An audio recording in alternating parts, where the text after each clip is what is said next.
You know that feeling when you're planning a trip? You're deep in it, right? Comparing flights, scrolling through pictures of hotels, just imagining that perfect getaway. It feels like it's all in your control. But what if I told you that all these huge global forces, we're talking geopolitics, climate change, AI, they might have their own plans for your trip? Okay, let's get into it. All right, so just to be clear where we're getting all this from, this explainer is based on the World Economic Forum's Global Risks Report for 2026. And we're going to zero in on what this all means for the travel industry. You know, airlines, trains, hotels, the whole shebang. We're not trying to be fortune tellers here, but we are trying to get a handle on the big currents that are shaping everything. Yeah, so that's really the heart of it, right? While you're over here just trying to book a window seat, the whole world is hitting some major turbulence. And suddenly, that simple act of just getting from point A to point B, well, it's not so simple anymore. It's all tangled up in these huge, messy global problems. So before we can really get into how this might mess with your vacation, we got to zoom out. We need to see the big picture. And let me tell you, according to this report, that picture is, well, it's pretty tense. You know, the language they use in the report is, wow, it's striking. They don't just say things are challenging or tricky. They say we're on a precipice. That's a huge deal. It signals a world where global teamwork is falling apart. Everything feels kind of shaky. And for an industry like travel that depends on the world being connected, that's a really scary backdrop. And look, this isn't just some vague feeling. They've got the numbers to back it up. Get this, a whopping 57% of over 1,300 global experts. These are the people who study this stuff for a living. They think the next decade is going to be turbulent, or even stormy. Think about that for a second. More than half of the experts have a deeply pessimistic outlook. That's the world we're all navigating now.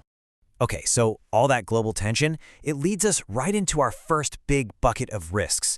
Basically, the very rules of how countries get along are being rewritten, and that's creating some major headwinds for an industry that's literally all about crossing borders. So, what's the number one threat? The biggest thing these experts are worried about for the next couple of years? Well, it's a risk that shot up the charts, jumping 8 spots to land right at number 1. Geoeconomic confrontation. I know, it sounds super academic, right? But trust me, the effects are anything but. This is the top short-term risk, and honestly, it's a total game changer. So what on earth does that mean? Well, in simple terms, it's when countries stop competing with just, better products, and they start using their entire economies as weapons. It's not a friendly trade show anymore. It's more like a high-stakes global chess match, where every move, tariffs, sanctions, who you sell to, is designed to box in your rivals. And for you, the traveler, this is not just abstract news. It means your flight path might suddenly change, adding hours and cost because a country closed its airspace. It means the airline you're flying with might not get new planes because of sanctions. It could even mean your visa gets denied at the last minute. Heck, even the food at your resort could get caught up in all this. And, hey, as if that's not enough to worry about, this is all happening while the risk of a global economic downturn is looming. That one is ranked number 11, and it's like throwing gasoline on the fire. Because what's the first thing we all cut back on when money gets tight? Yep, vacations and business trips. It's a double whammy that hits the whole travel industry right where it hurts. All right, so we've talked about those slow burn political and economic problems. But what about the stuff that happens in a flash? The sudden shocks that can bring everything to a grinding halt. Now we're going to talk about physical and digital threats. Looking down the road, the single biggest risk over the next 10 years is extreme weather. And let's be super clear, this isn't some far-off abstract thing. This is a direct physical attack on the stuff we need to travel. Airports, train tracks, and even the beautiful places we want to go see in the first place. Just think about the domino effect. Let's say a massive heat wave hits a region. It's more than just uncomfortable, it's dangerous. Train tracks start to buckle, the tarmac at the airport can literally melt, grounding all flights. Boom, travel stops. At the same time, that heat wave causes a drought, so the hotels and resorts can't get enough water or fresh food. What happens next? A wave of cancellations, and the local tourism economy just collapses. One weather event, and the whole system breaks down. Now let's talk digital shocks. Right now, today, the big worry is cyber insecurity. We're talking hackers getting into an airline system or stealing your credit card info from a hotel website. But fast forward 10 years, and the risk gets even bigger. It morphs into adverse outcomes of AI. This one rockets up to number 5. And this isn't just about hacking anymore. We're talking about AI potentially wiping out whole categories of jobs, and even the scary possibility of AI-powered conflicts making entire regions no-go zones for travelers. All this stuff we're talking about, it brings us to the actual foundation that travel is built on. I mean, the literal roads, bridges, airports, and power grids. So what happens when that foundation starts to crumble?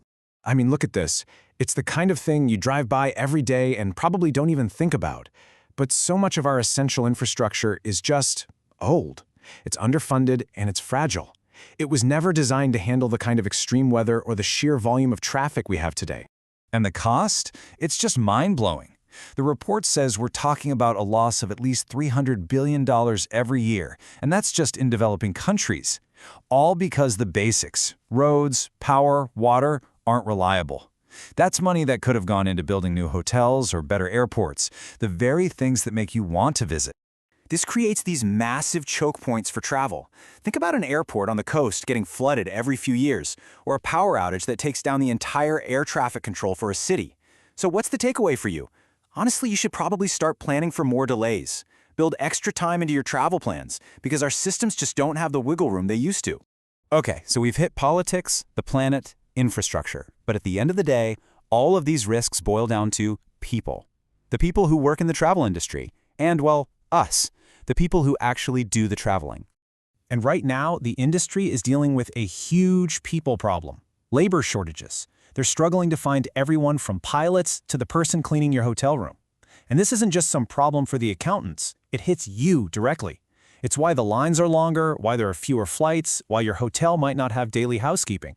The whole system is stretched to its absolute limit. And then there's AI. Man, it's a real double-edged sword for jobs in this field.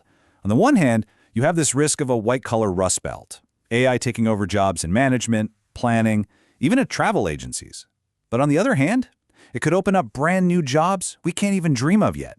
Think about people using AI to create hyper-personalized travel experiences.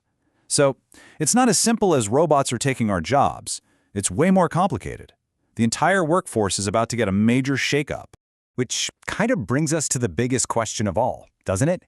We've got all these risks, political, environmental, technological, all piling on top of each other. So, is our basic human need to explore, to connect with other people, is that strong enough to get us through all this? Are we going to find clever, new ways to keep traveling? Or is our world, in a very real way, about to get a whole lot smaller? That right there is the challenge we're all facing.